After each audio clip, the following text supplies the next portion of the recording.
And as they were eating, Jesus took bread and blessed and broke it and gave it to them and said, "Take, this is my body." These words revolutionized my life. Perhaps you know my story. I love being Catholic. I truly love it for all kinds of reasons. But these words, they're not just words. And as they were eating, Jesus took bread and blessed and broke it and gave it to them and said, "Take, this is my body." When I was in graduate school, I became very close friends with Father Stephen. I'm going to call him Steve from this point forward because he's still my best friend other than my wife. And Steve really helped me through the program. His Catholic formation was invaluable as we were working on that degree. And about 2 years into our friendship, he came to me and he said, "I've got an idea for you and me for Lent." I said, "What is it?" He said, I'd like for you and I to go give a Lenten retreat to a group of cloister Dominican nuns." I said, "That sounds good." I said, "Before we go, though, what are we going to do? And more importantly, what's a cloistered nun?" He said, "Well, we're going to go talk for an hour. We'll each talk for about a half hour, but you don't know what a cloistered nun is?" I went, "No. I'm Methodist, and you're the first priest I've ever been friends with, so I don't know that much about Catholicism." He said, "Well, cloistered nun, there's a group of about 50 nuns, or 50 women, and they live at the Monastery of Our Lady of Grace in North Guilford, Connecticut. And they take a vow of community or stability or constancy to be a part of that community. And most of them won't even leave the property, even in the event of a medical emergency." I said, "Wow, really?" So there's 50 women who live out there and they don't leave. And he said, "Yeah." I said, "Now what do they do?" He said, "Well, they pray." And I said, "Well, I know that. They're nuns. I mean, of course they pray, but I mean, what do they do?" He said, "That's what they do. They pray." I said, "So you're telling me there's 50 women who live together and all they do is pray? And they never leave?" He said, "Yeah." I said, "I've got to see this. I've never heard of this." So we drive out there on the first Wednesday, and we pull into the parking lot, and we walk across that gravel parking lot there in North Guilford, and we knock on the door. Peephole opens, and a woman opens the door. It's Sister Diane, who's the prioress of the community. And I looked at Sister Diane, and she had on her full Dominican habit. And I thought, you may be the most attractive person I've ever met. She had this light emanating from her eyes, a radiance leaping off of her face. There was almost a glow about her. It was otherworldly. And I don't mean attractive in the way the culture uses that. I mean it in the way that it literally means you just attract people to yourself. Holiness is attractive. It draws people to you. Sister Diane led us back behind the cloister wall, and I didn't realize at the time, but Steve had gotten permission from the bishop in Hartford and also from the provincial of the Dominicans for me to go behind the cloister wall to address the nuns, because no male other than a Catholic priest had ever done that before. And so we went back to the community room, and the nuns were all gathered there in little folding chairs. There were the 50 of them there, and Steve was getting ready to introduce me to the group, and I leaned over to him and I said, "This may be the most non-Catholic audience of all time." He said, "What do you mean?" I said, "Well, they're all on time." He said, "I know." And we chuckled, and I said, "And look at that, they're all smiling, punctual Catholics. I've never heard of that." He goes, "You got a point."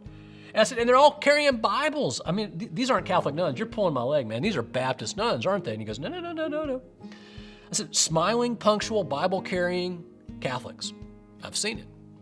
So he gets up, he introduces me, and I get up in front of the nuns, and I looked at them, that group, and I had to take a step back.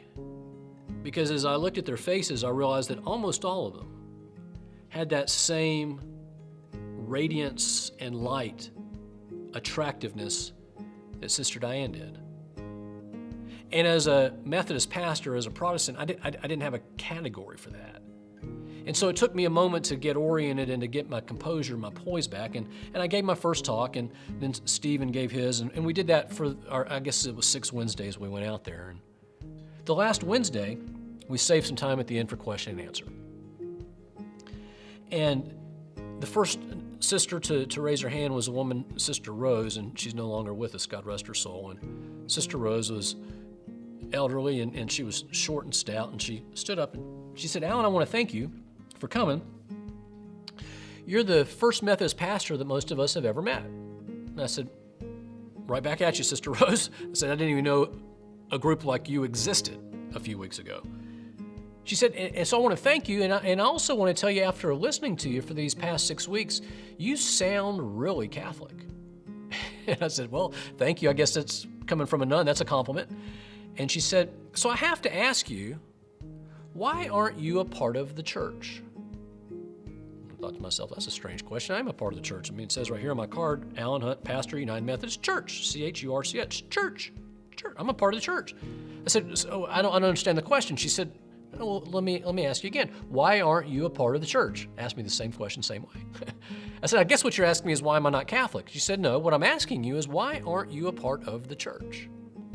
Same words, gentle smile, persistent, but gentle and loving, 3 times in a row.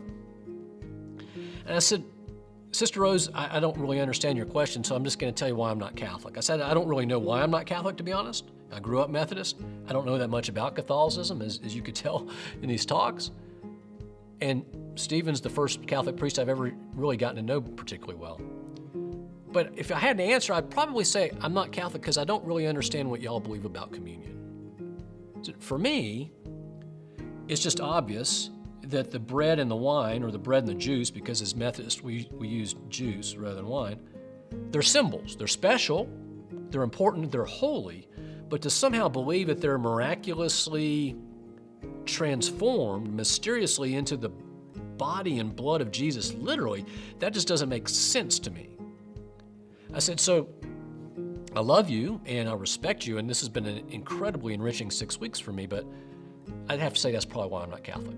She said, okay. She said, you got your Bible? And I said, yes, ma'am. She said, and you and Father Stephen are becoming Bible scholars, right? And I said, yes, ma'am. She said, would you open to 1 Corinthians chapter 11, verses 23 to 26? And I said, yes, ma'am. And she said, would you like to read those words aloud, or shall I? I said, you know what, Sister Rose, you're doing a great job. You go ahead. And so she said, these are the words from St. Paul as he wrote to the church, in the Corinthians in the church there in Corinth. And St. Paul wrote, and he said, I handed on to you what I received from the Lord, that on the night he was betrayed, Jesus took the bread, gave thanks, broke it, gave it to his disciples, and said, take, eat, this is my body. And then Sister Rose closed her Bible and she said, Alan, what don't you understand? And all the nuns and sisters giggled, and we had a little bit of a laugh. And I wish I could say that at that moment the heavens opened and God called me into the Catholic Church, but that's not what happened. Although looking back now, 14, 15 years later, I do see, or no, 17 years later, the hand of God did come down and plant a little seed about the size of a mustard seed in the back of my soul that eventually did draw me home into the one holy Catholic and Apostolic Church. Because these words are who we are. These words are who we are. We are the people of the Eucharist. That's who we are. I was in Mrs. Blythe's class, 2nd grade, when my parents picked me up from school early. I knew something was up because my parents never checked me out of school early, and a messenger came from the principal's office and called me down to the office, and Mom signed us out, and we walked out to the car, and I saw my dad in the front seat wearing a suit, and my brother James, 6 years older than I, in 8th grade, wearing a coat and tie, and on my seat in the back seat there was a little jacket and a tie, and Mom said, put that on and just be quiet. And so we drove over the mountain from Transylvania County, North Carolina, to Haywood County, North Carolina, to Waynesville, and we pulled into the driveway, and my dad took my brother and me out of the car, and he held our hands and he walked us up to the door, and he knocked on the door, and an elderly woman opened the door, and she just looked tired and her face was drawn. And my dad said, is he ready? And she said, yeah, he's ready.